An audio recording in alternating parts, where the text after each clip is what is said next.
Welcome everybody to the Viva Connection Partner Showcase stories and the videos. So this time we have Brett from Lightning Tools joining us to talk about their offerings for Viva Connection. So Brett, let's start with the basics. Who are you and what does Lightning Tools do? Yeah, hi Vesa. Thanks again for having me on a show with you. Lightning Tools. We're just celebrating our 17th anniversary of building products inside of Microsoft SharePoint and of course Microsoft Teams as well. So yeah, we as a company we basically provide tools that help organizations to be a bit more efficient with managing SharePoint, and through the introduction of Viva Connections, we're able to extend those tools to that interface as well. So yeah, excited to show you around some of those products today. Really, really cool. I have to note that I actually have 17 and a half years and I'm Microsoft, so it's kind of interesting that we have exactly the same. Yeah, the same anniversary. Exactly. Cool. But I think it's easier to see directly, and let's jump on the screen demo and have a look on what the offerings are, and then I can ask questions as we move along within that journey. And I guess we're starting from SharePoint because that's where everything is starting. That's where we're at. Cool. Yeah, exactly. That's really what we're doing as an organization. So yeah, I was going to show you 5 different products today, and I know this is going to be just a sort of snippet of each one, but what I thought I'd start off with is a product actually known as DeliverPoint, which is a permissions reporting and permissions management tool. Something that's very unique about the product is it's catering for site owners and site collection administrators so that they can get a better control of permissions that their team might be sharing and so on. So we'll jump in and take a look at this one. And this site is deliberately messy. There's lots of broken permission inheritance. There's lots of sharing going on. There's all sorts of groups, including Entra security groups or AD security groups, as we previously knew them.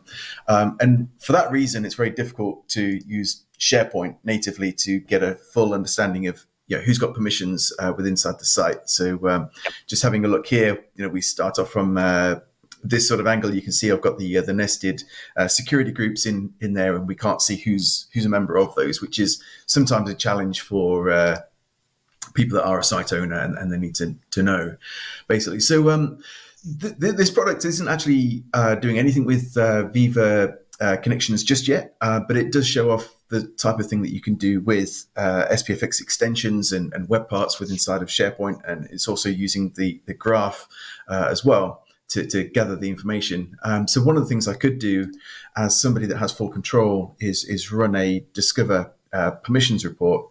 And you can see here that we show a dialogue, and it's listing everybody that is permissioned within inside the site. And we've got several pages of these people, and we can see what permissions they have as well and how they were assigned those permissions. So over on the right-hand side here, you can see we've got some direct permissions. There's other users that have permissions through AD security groups, including nested AD security groups, which is being illustrated there. This is something that you could use to also make changes. So transferring permissions between different accounts. We could also focus on sharing links as well. So rather than going through each folder at a time or each file at a time, I can see all of my sharing links in one place throughout the site and start to manage those if necessary. That's just a sort of snippet of our first product, DeliverPoint, catering for those site owner permissions as well as IT and having sort of centralized permissions management as well. Yep. So more along the topic of where we're at with the Viva Connections. What I was going to do first of all is just go to a Viva Connections site and show you one of our products. It's actually, this product is also about 17 years old. It started off back in SharePoint 2007, the idea was then to resolve a gap, which was you couldn't aggregate content using the content query web part across different site collections. That was the underlying reason for this product. But it's now become a content reporting tool, not just for lists and libraries, but we can also report against graph entities. We can go against external connectors. We can also use search and so on. So it's very flexible as to where the content is coming from, and also allows us to build very flexible views. You can build a view with a little grid view designer. You can also use JSON. You could build adaptive cards with it. and even use XSLT if you really want to, but that's purely for backwards compatibility, obviously. But yeah, this one here is similar to what you might see using some of the standard SharePoint web parts. It's a newsfeed aggregation just to start off with. But if I was to go in and edit this web part, what you'll notice is we can edit the page, of course, and then go into the properties of the web part once this is loaded for me. There we are. So going into the properties here, you'll notice that I've got an initial view which has the title of default. I could change that to news. And in here, we may decide to bring in some other content, which could be tasks or it could be documents and so on. And we're catering for people that may not be that technical.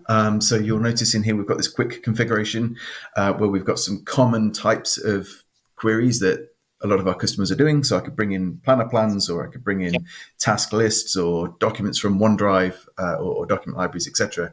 Or you can jump here into the advanced mode. So if you know what you're doing, you'll notice these are the different data sources that we can aggregate from, including the ability to merge multiple views. So I could have, for example, OneDrive documents as well as document library documents being pulled into two different views. Now I could merge those views and map the common columns together. So yeah, that's the sort of thing that we can aggregate from. And these are the different display providers that we have. So we could very easily, for example, go into some external connectors. And if I use an adaptive card designer, my data source is this time going to be Jira. So we're not looking at different lists and libraries, but actually coming in from Jira, we could bring in some content from there. It will give me the ability to select the columns and create a view. So I'm just going to go with the adaptive card designer, but there's one nice little option that says use the adaptive card from the data source. So once we've got that view configured, I can then flick the view that I want to see. So we've got multiple views coming into one. Cool. So that's quite a nice, handy little aggregation tool. And what we decided to do was that really feels like a PCS or PDC, Mm-hmm. right? So business connectivity services, which we used to have within SharePoint Online and SharePoint. So is that the inspiration of that aggregator? Really, absolutely. We started off in Lightning Tools around business connectivity services. We created BDC MetaMan and BCS MetaMan and so on. Yep. But yeah, very early on, 17 years ago, we were around data full stop. So we were extending the capabilities of what you could do to bring data into SharePoint. And that's, as you can see, that's how it has grown. But the Lightning Connector initially was solving that problem of cross-site collection aggregation. Yep. But now it's really sort of, you're right, it's followed on from those footsteps. How we can use the adaptive cards with this, you'll notice I've got one adaptive card here that says I've got 102 retrieved documents, and those 102 retrieved documents are actually being aggregated from the Lightning Conductor web part. So with this, we can see those documents. I can see more details, and that will take me to the source of the aggregation. So that's taking me to a page where the Lightning Conductor has been configured. So the nice thing about this is you could configure somewhere a page which is aggregating documents, aggregating tasks, or whatever it might be. And you'll notice that, of course, I've got the URL to that particular page, which could be anywhere in my tenant. And in the adaptive card here, we can then get a dashboard component that just really tells me what I need to know about. Maybe I've got outstanding tasks, or I've got documents that are checked out to me, whatever that might be in a small component. If we just go into the properties of that adaptive card, this is where the page instance is. So we're just pointing it at the page that contains the Lightning Conductor. We can then choose the Lightning Conductor instance and select which columns we want to display from that roll-up. So I've just got the name currently being displayed. And then we can also configure a little roll-up summary message. So it says here you have 102 retrieved documents.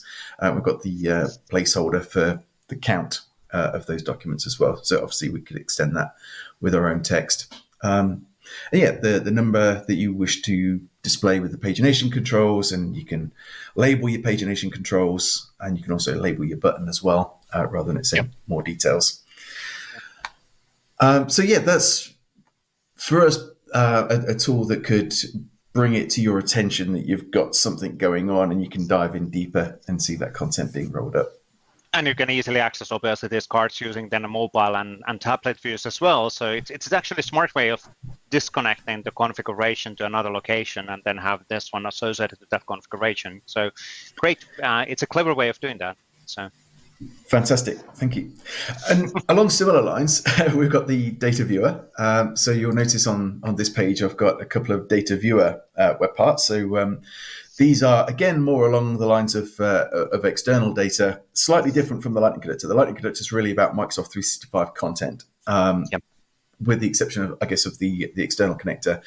This product can go against things like REST services and SQL databases. It could be Excel documents that may be inside of SharePoint and so on.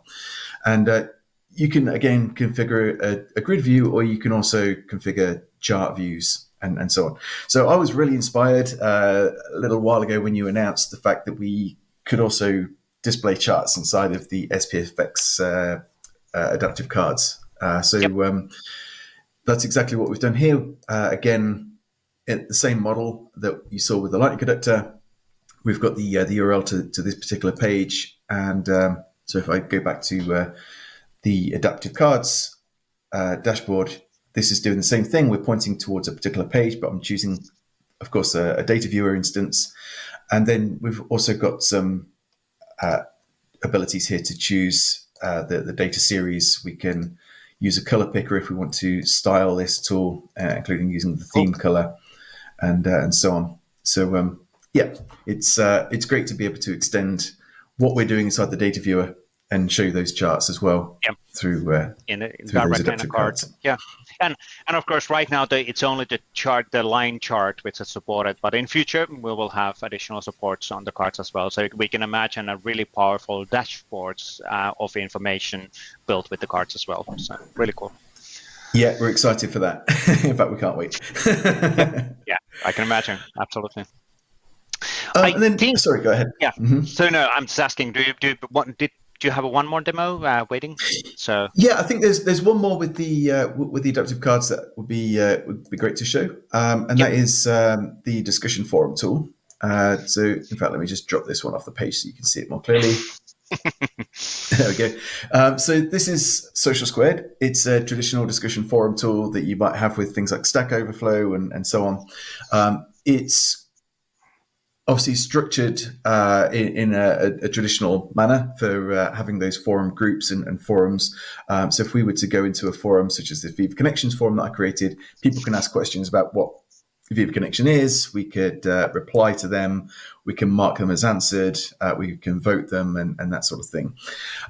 So again, when we come into the web part, sometimes it's difficult to see the wood for the trees.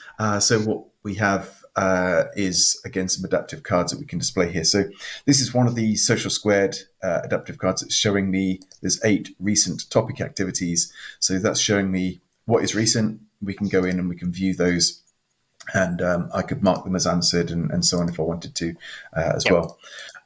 So yeah, it's again a way of bringing that to somebody's attention, and they can dive in deeper if they need to. Makes perfect sense. And from a compliance perspective, is that data stored where? Is it in the customer tenant still? So exactly, yeah. So when you add the web part to a site for the very first time, it provisions some hidden SharePoint lists, and it's storing the content there. Mm-hmm. Yep, and the 5,000 list limit isn't impacting that, right? It's not really based on the scope of it. It's deployed to a particular team site. So it's and as long as you don't surface more than 5,000. For anybody who's wondering what 5,000 limit, but if you're trying to surface more than 5,000 items in a query in a one call, which would be insane. Why would you show 5,000 items in the UX? You will hit a certain limit if you implement your stuff properly. Then you will not have this problem. Cool. Really cool. It's cool to see the integration with Viva Connection with all of these capabilities as well, and making it more approachable for frontline workers across the world as well. It's really cool. Thank you. Now, let's go back on quickly in here into talking head mode. So what about future? Any plans on AI integration, Copilot, all of that stuff for Lightning tools? Yeah, in fact, Social Squared, the last product that we saw to us at the moment is the most obvious one. In fact, we did tinker around with ChatGPT initially, but we're excited to maybe see how Copilot will also enable us to use the repository of Social Squared for answering questions. So that's in the same way that we could point at a document library or point at a site and get the answers from there. Hopefully that will also be able to include Social Squared so that answers to some of these questions are actually suggested, and we could use them if need be. So that for us would be perhaps the initial one, and also some of those summary features as well. So when you go into maybe a discussion post and there's hundreds of different replies, just like we can summarize emails today, it'd be great if we could summarize those discussions and pull out action points and so on too. Yeah. Makes perfect sense. Kind of a typical scenarios for AI and Copilot consumption. So summarizing, making people more productive, I think is the main theme in all of this. So yeah, absolutely. Cool. I guess from a timing perspective, we don't want to make these videos too long. We could actually go on and on how these are implemented. I know, and additional features and capabilities. But I guess it's time to wrap up this one. But thank you, Brett, on joining on the show. Really cool to see the integration between SharePoint and Portals and Viva Connection together. And I love that the configuration style, which is a bit of a different than necessarily everybody else is doing, or not commonly done. So you have that centralized web part which you configure, and then the card is associated to the web part which is on a page. That's an interesting approach. Definitely makes sense. Good. Yeah, well, I'm glad it does. But yeah, we started off with the web part, so it's really serving that basis of the dashboard as well. But yeah. Makes perfect sense. Absolutely. Great. But thank you, Brett, on joining. Really, really cool on seeing the capabilities, and all the best with this product. Thank you very much, Vesa. It's always a pleasure to be here, and thanks for the opportunity. Cheers. Welcome over. Take number 2.